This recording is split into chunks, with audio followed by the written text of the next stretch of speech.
26. At 7, the rain had stopped for a breathing spell, but the gutters were still flooded. On Santa Monica, the water was level with the sidewalk, and a thin film of it washed over the top of the curbing.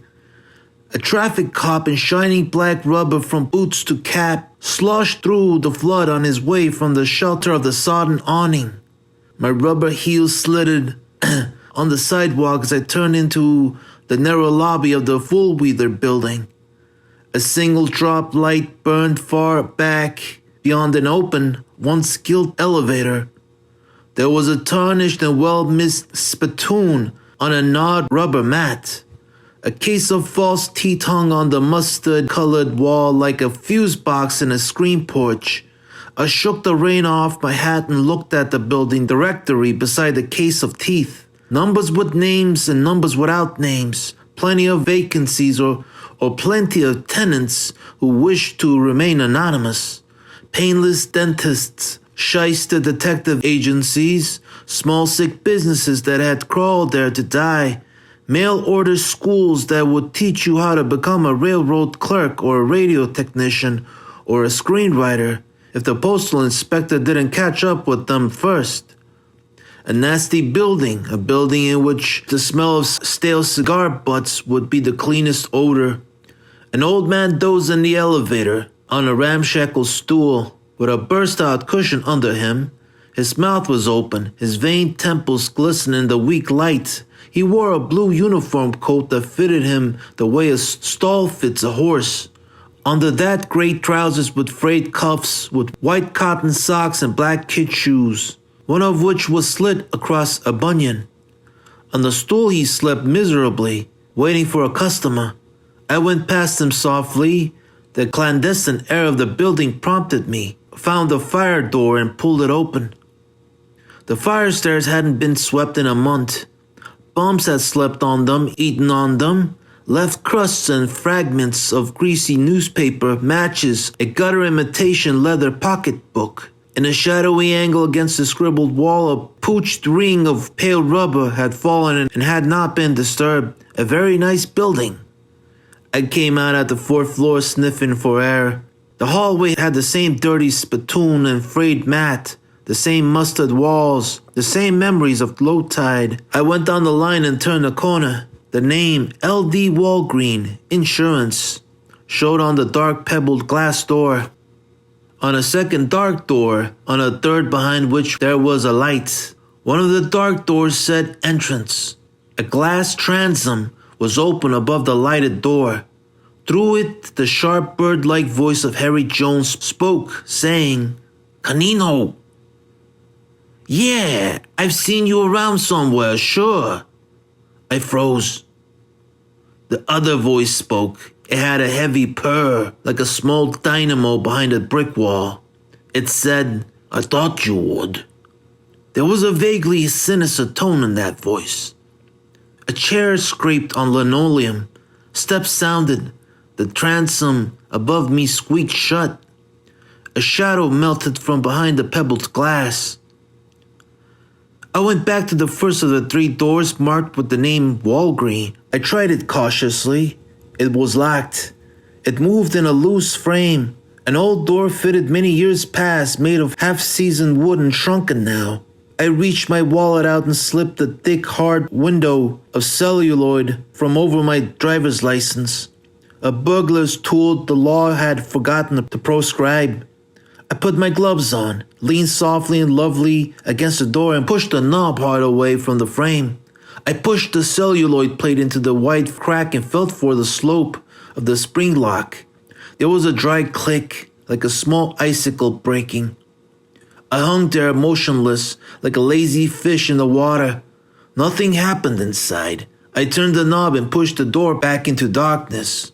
I shut it behind me and carefully as I had opened it. The lighted oblong of an uncertain window faced me, cut by the angle of a desk. On the desk, a hooded typewriter took form, then the metal knob of a communicating door. This was unlocked. I passed into the second of the 3 offices. Rain rattled suddenly against the closed window. Under its noise, I crossed the room. A tight fan of light spread from an inch opening of the door into the lighted office. Everything very convenient. I walked like a cat on a mantle and reached the hinged side of the door, put an eye to the crack and saw nothing but light against the angle of the wood. The purring voice was now saying quite pleasantly, "Sure, a guy could sit on his fanny and crab what another guy done if he knows what it's all about. So you go to see this peeper. Well, that was your mistake. Eddie don't like that. The peeper told Eddie some guy in a gray Plymouth was tailing him. Eddie naturally wants to know who and why, see?" Harry Jones laughed lightly. "What makes it his business? That don't get you no place. You know why he went to the peeper? I already told you, account of Joe Brody's girl. She had to blow and she's shatting on her uppers. She figures the peeper can get her some dough. I don't have any." The purring voice said gently, "Dough for what? Peoples don't give that stuff out to punks. He could raise it. He knows rich people." Harry Jones laughed, a brave little laugh. "Don't fuss with me, little man." The purring voice had an edge, like sand in the bearings. Okay. You know the dope on Brody's bump off. That screwy kid done it all right, but the night it happened, this Marlowe was right there in the room.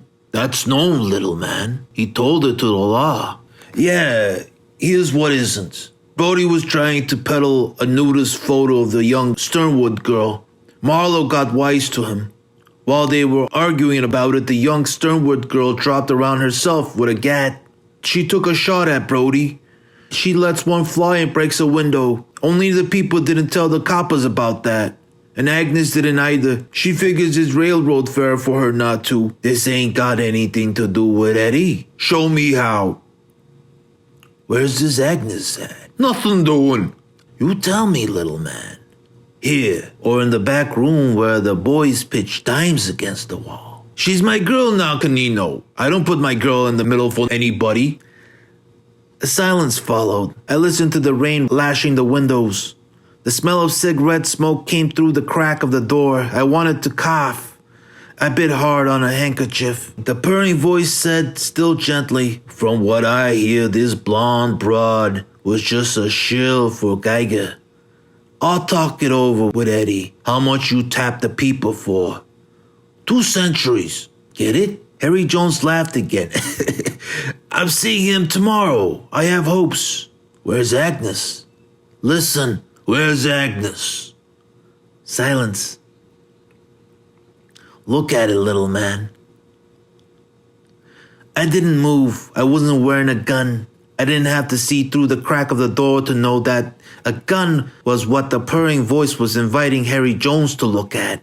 But I didn't think Mr. Canino would do anything with his gun beyond showing it. I waited.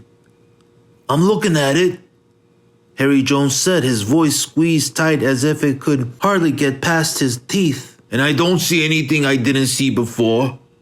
Go ahead and blast and see what it gets you. A Chicago overcoat is what it would get you, little man." Silence. "Where's Agnes?" Harry Jones sighed. "Okay," he said wearily. "She's in an apartment house at 28 Court Street, up on Bunker Hill, apartment 301. I guess I'm yellow, all right. Why should I front for that twist? No reason. You got good sense. You and me will go out and talk to her. All I want is to find out, is she dummying up on you, kid? If it's the way you say it is, everything is jackaloo.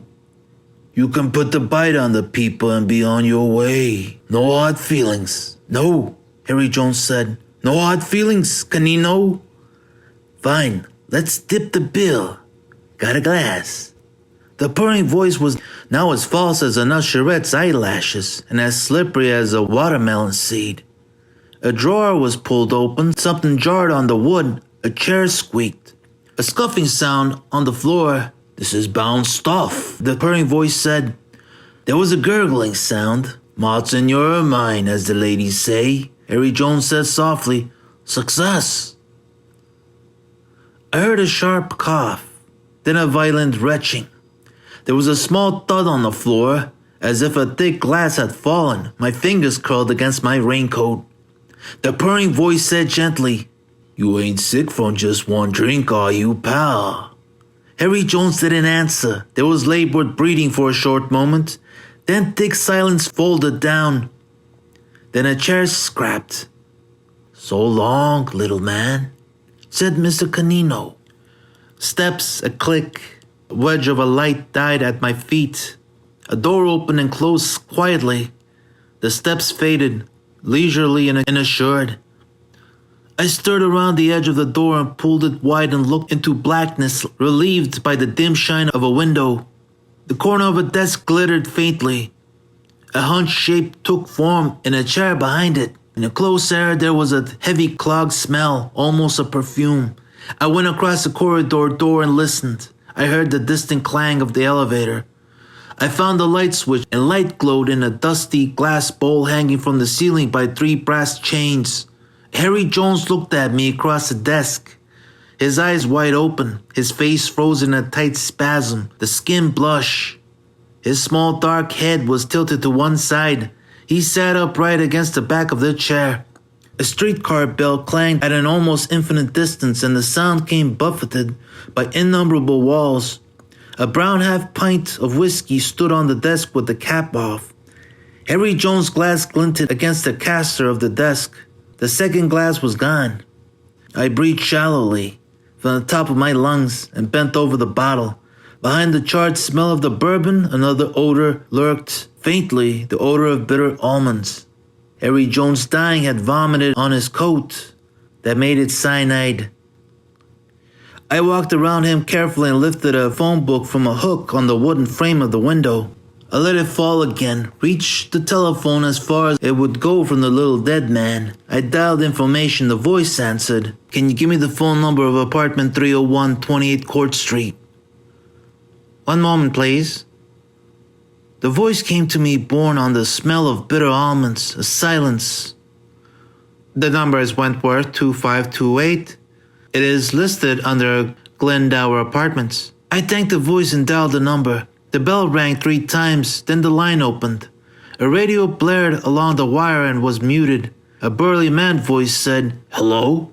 Is Agnes there?" "No Agnes here, buddy. What number you want?" "Wentworth 2528. "Right number, wrong gal. Ain't that a shame?" The voice cackled. I hung up and reached for the phone book again and looked up the Wentworth Apartments. I dialed the manager's number. I had a blurred vision of Mr. Canino driving fast through the rain to another appointment with death. "Glendower Apartments, Mr. Schiff speaking." "This is Wallace, Police Investigation Bureau. Is there a girl named Agnes Lozelle registered in your place?" "Who did you say you were?" I told him again. "If you give me your number, I'll cut the comedy," I said sharply. "I'm in a hurry. Is there or isn't there?" "No, there isn't." The voice was as stiff as a breathstick. "Is there a tall blonde with green eyes registered in the flap?" "Say, this ain't any flop. Oh, can it? I rapped at him in a police voice. "You want me to send the vice squad over there and shake the joint down? I know all about Bunker Hill apartment houses, mister. Especially the ones that have phone numbers listed for each apartment. Hey, take it easy, officer. I'll cooperate. There's a couple of blondes here, sure. Where isn't there? I hadn't noticed their eyes much. Would yours be alone?" "Alone. Or with a little chap about 5'3", 110, sharp black eyes, wears a double-breasted dark gray suit, an Irish tweed overcoat, gray hat. My information is apartment 301, but all I get there is a big razoo." "Oh, she ain't there. There's a couple of car salesmen living in there at 301. "Thanks, I'll drop around." "Make it quiet, won't you? Come to my place direct." "Much obliged, Mr. Schiff." I hung up. I wiped the sweat off my face. I walked to the far corner of the office and stood with my face to the wall. Patted it with a hand. I turned around slowly and looked at little Harry Jones grimacing in his chair. "Well, you fooled him, Harry," I said loud, in a voice that sounded queer to me. "You lied to him, and you drank your cyanide like a little gentleman." You died like a poison rat, Harry, but you're no rat to me. I had to search him. It was a nasty job. His pockets yielded nothing about Agnes. Nothing that I wanted at all. I didn't think they would. But I had to be sure Mr. Canino might be back. Mr. Canino would be the kind of self-confident gentleman who would not mind returning to the scene of his crime. I put the light out and started to open the door. The phone bell rang jarringly on the baseboard. I listened to it, my jaw muscles drawn into a knot, aching. Then I shut the door and put the light on again and went across to it. Yeah? A woman's voice, her voice. Is Harry around? Not for a minute, Agnes. She waited a while on that. Then she said slowly, Who's talking? Marlowe, the guy that's trouble to you. Where is he? Sharply. I came over to him, to give him $200 in return for certain information. The offer holds. I have the money. Where are you? Didn't he tell you? No. Perhaps you'd better ask him. Where is he? I can't ask him. Do you know a man named Canino? Her gasps came as clearly as though she had been beside me. Do you want the 2 C's or not? I asked. I want it pretty bad, mister. All right then, tell me where to bring it. Her voice trailed off and came back with a panic rush. Where's Harry? Got scared and blew. Meet me somewhere, anywhere at all. I have the money. I don't believe you. About Harry. It's a trap. Oh, stuff. I could have had Harry hauled in long ago. There isn't anything to make a trap for. Canino got a line on Harry somehow and he blew. I want quiet. And you want quiet. Harry wants quiet. Harry already had it. Nobody could take it away from him. You don't think I'd stooge for Eddie Mars, do you, Angel? No. I guess not. Not that. I'll meet you in half an hour. Beside Bullock's Wilshire, the east entrance to the parking lot. Right, I said. I dropped the phone in its cradle. The wave of almond odor flooded me again. And the sour smell of vomit. The little dead man sat silent in his chair, beyond fear, beyond change. I felt the office. Nothing moved in the dingy corridor. No pebbled glass door had light behind it. I went down the fire stairs to the second floor and from there I looked down at the lighted roof of the elevator cage. I pressed a button. Slowly the car lurched into motion. I ran down the stairs again. The car was above me when I walked out of the building. It was raining hard again. I walked into it with the heavy drops slapping my face. When one of them touched my tongue, I knew that my mouth was open and the ache at the side of my jaw told me it was open wide and strained again, mimicking the rictus of death curved upon the face of Harry Jones.